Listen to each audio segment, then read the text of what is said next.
Hi, my name is Varvara Galina, and I will be presenting my research today on factors that contribute towards women's inability to speak up amidst belittlement. So there's tons of research that shows that women suffer significant negative effects of various forms of mistreatment and disrespect. And what is interesting is that it has been found that psychological aggression is far more damaging to women than physical aggression.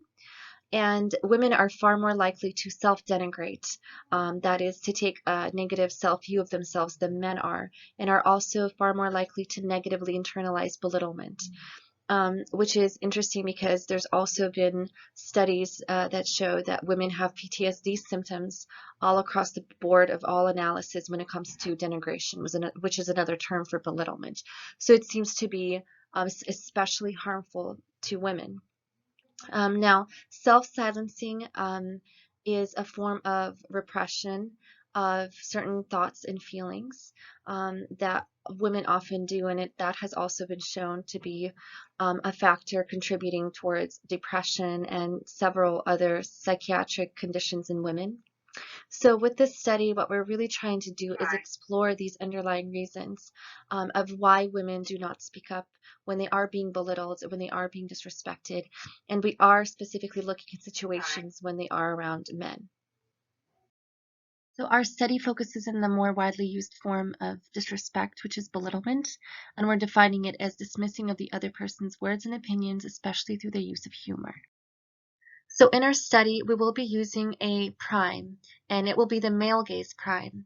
And in traditional feminist theory, the male gaze is the act of depicting women as sexual objects. However, we wanted to extend that definition and that premise into more moral and traditional expectations and views about women that exemplify what we call a good woman schema, which is basically everything that a woman thinks she needs to be in order to fit into a good mold that society wants her to be, in order to be labeled a good woman. So the prime will suggest that submissiveness and non-assertiveness and passivity is what makes a woman feminine and desirable and most attractive. So there's a couple more definitions. One, I would like to talk a little bit about how we're operationalizing speaking up and tolerating. So speaking up is any verbal and nonverbal pushback or reassertion of the woman's claims.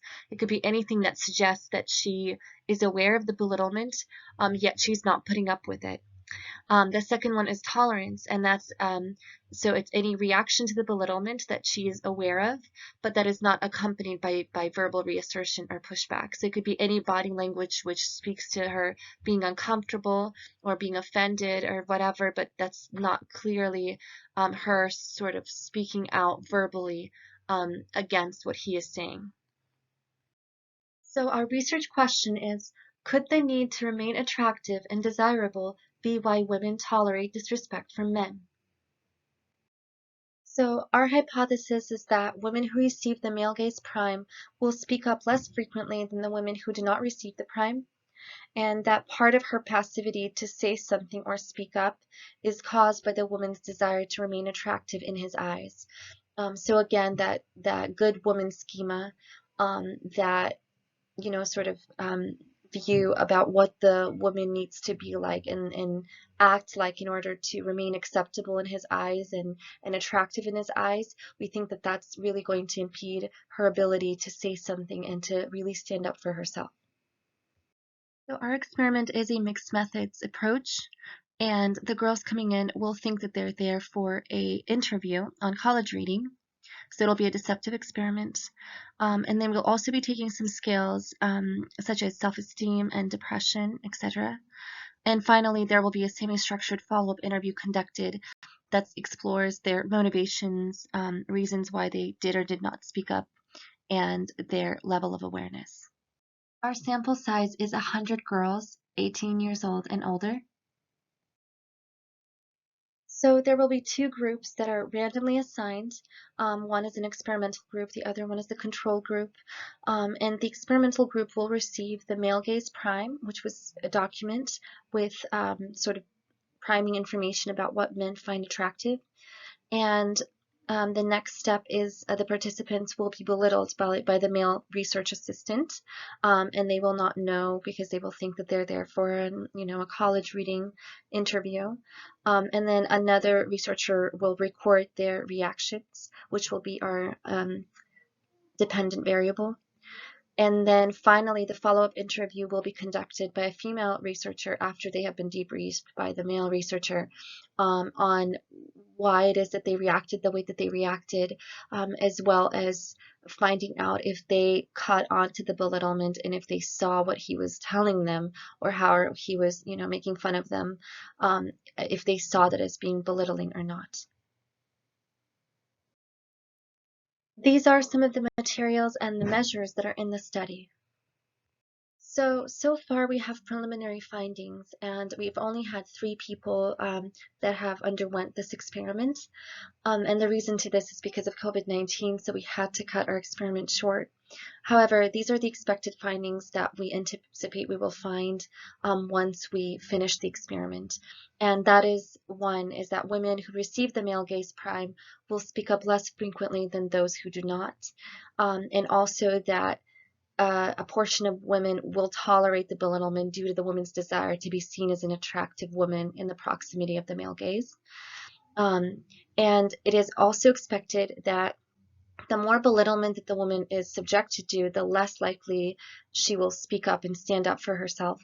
In fact, we've seen this with one participant where by about the 3rd question, she kept, restating her position and sort of reasserting herself. And then by about the 4th question, she just succumbed to whatever the male was telling her about her. And she even sort of started agreeing with him, and it kind of looked like learned helplessness at that point. So that was very interesting to see, and unfortunately, I think that's what we will see. And finally, we believe that, well, we think that a number of women will not perceive the belittlement as belittlement because it has been so normalized in society. So the interview portion of the experiment, we will try to get into the thought processes and the motivations of women and really see if they, have caught on to the belittlement and that it was indeed disrespectful, and just see how they reacted to it, what they thought about it, if they even saw it as belittlement. So, as we know of today, there is very little research that we know of that focuses on women's everyday experiences of belittlement. And it is very important, again, because denigration, which is another term for belittlement, is especially harmful to women. And it is a type of psychological aggression, and which speaks, I think, to the larger issue of disrespect and how women are treated within society. And what we're trying to do is hopefully is to gain an understanding and a solution to these often nuanced factors that play a role in the difficult emotional experiences that women undergo, but they cannot always fully articulate.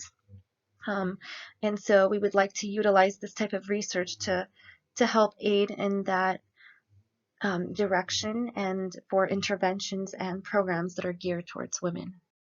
And again, this points to the bigger issue of domestic violence, because disrespect and belittlement is on a continuum of aggression and abuse. And so it is a lighter version of it. And it speaks to the issue of victimization that women so commonly experience in their everyday lives. And we hope that in some way these findings could shed a light on the underlying dynamics that force women into these harmful relationships.